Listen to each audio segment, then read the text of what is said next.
team.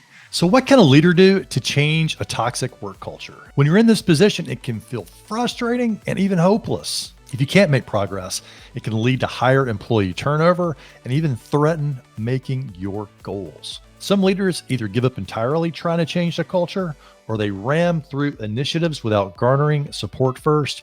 Neither one of these is a recipe for success. Enter my interview today with Jay Smith, CIO of TracFone Wireless, a company with over $8 billion in revenues and 21 million customers. You'll discover the key to changing a toxic work culture and the first step to building more positive momentum. You kind of got a reputation here for coming into organizations that have a toxic work culture and helping them turn the corner. And I suspect, there's a lot of toxic work cultures out there. A lot of the listeners may find themselves in that. From your playbook, what do you recommend that leaders do first when they're entering into this? And maybe they got big goals ahead, but they can't quite get to the next level until they start turning things around. Understand the situation you're getting into. And I learned this firsthand, okay? And understand that you probably won't be welcomed initially. And there's a concept that I like to say, which is villain to hero. And so when you're coming in, a lot of times you've got to assess a situation and you've got to make some very difficult decisions, particularly around people, around process, around technology. And as we all know, change is not always embraced by everyone. And if like you're coming into a company that had several, executives in the same role within the last several years, there's this sense of, hey, you're the flavor of the day. And I'm not really going to get on board because there'll probably be someone else in the next year or so to replace you. Right. Wow. And so one, recognize that and don't be surprised when you're not welcomed with open arms. That's one. Number two, and this is probably the most important, is start with very small, tangible ways to earn credibility and trust. Because building trust is two ways. And the way you do that is you agree on what we're going to go do and we go do it. And I remember, I'll give you a quick little story where I was in a town hall, one of the previous companies I was at, which was one of the toxic work cultures that I was and we were able to successfully turn around. And I asked a very audacious question to the team in a town hall. And I said, how many people think we can release 10 new products that are going to be very desirable to our customers and profitable to our business in the next 12 months?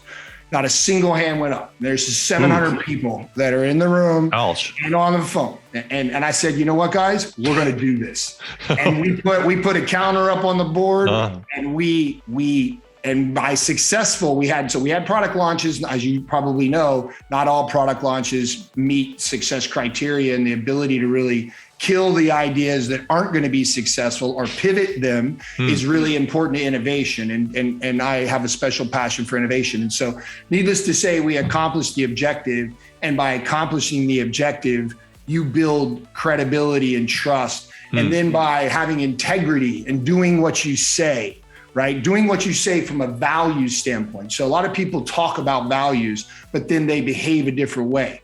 And so when you espouse a set of values, so I would say trust is in there, respect is in there, accountability is in there, collaboration is in there. And when you talk about those things and then you demonstrate the behaviors and you model it, again, the credibility and the trust meter starts going up. And I would tell you the most satisfying thing that happens at all the places where I've led transformation is the day that someone comes up to you, either in an email or in a conversation, and says, hey, Jay, I didn't believe when you first got here, and I was against what your vision was. And now I see, and you've impacted my life in a positive way. And thank you so much for your leadership. So when you hear that, or when I hear that, I'll speak for myself. There's nothing more inspiring, satisfying, gratifying. No money in the world can replace knowing that I've touched people's lives in a positive way. And so that is that, kind of secret sauce, I guess, if you want to call it that. Yeah, I love it. And it's like a virtuous cycle, right? Because they're giving you feedback. Hey, I noticed what you did. And I appreciate it. And it made a difference to me. It makes you want to go further and harder too. Exactly. I mean, what's the key to translate that experience, that entrepreneurial mindset into employees at an $8 billion company who've never had their own business? So it's a really good question. And I think first, there's no replacement for having done it. One of the things that I've done throughout my career is in the corporate space, creating small, cross-functional, empowered teams that are responsible for business outcomes. And so you're beginning to create a little bit of this. You have a team, you are empowered, and you have outcomes that you need to create customer outcomes, employee outcomes, and financial outcomes. And so you begin to create this ownership mindset of, hey, it's not the C-level that's going to make all the decisions. I am capable and competent and can do this. And then that creates the environment that starts to really flourish innovation and new product ideas. And as we introduce new products, we treat them as separate businesses, right? With owners. And so, and we have logos and teams and team names. And so you create a little bit of that feel from what you would call the entrepreneurial environment. And so that's been very successful for us. I would say there's no replacement for having done it, but that's the way we've tapped into that energy. That is a great playbook for the listeners of how to create ownership, because the dilemma is that, hey, these people may not be managing a P&L inside the company, but if you can create a bottom line for them, that's what it sounds like you're doing, right? What that end state is, what that bottom line is, and give them something to work towards. Yes. And then the ownership mindset shows up.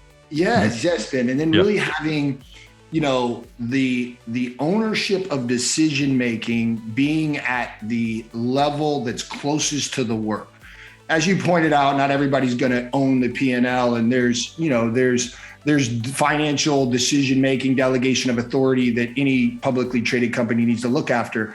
But outside of that, we really look to have the decisions made closest to the work, which again inspires people, gives them autonomy, and they're able to, we get out of their way as executives, right? And a lot of people talk about servant leadership, and the way we make it real is we turn the pyramid upside down.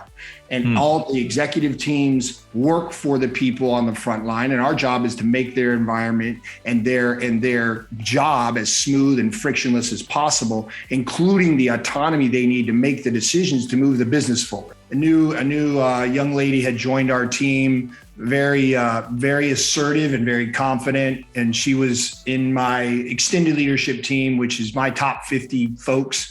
And we were talking about a particular strategic objective.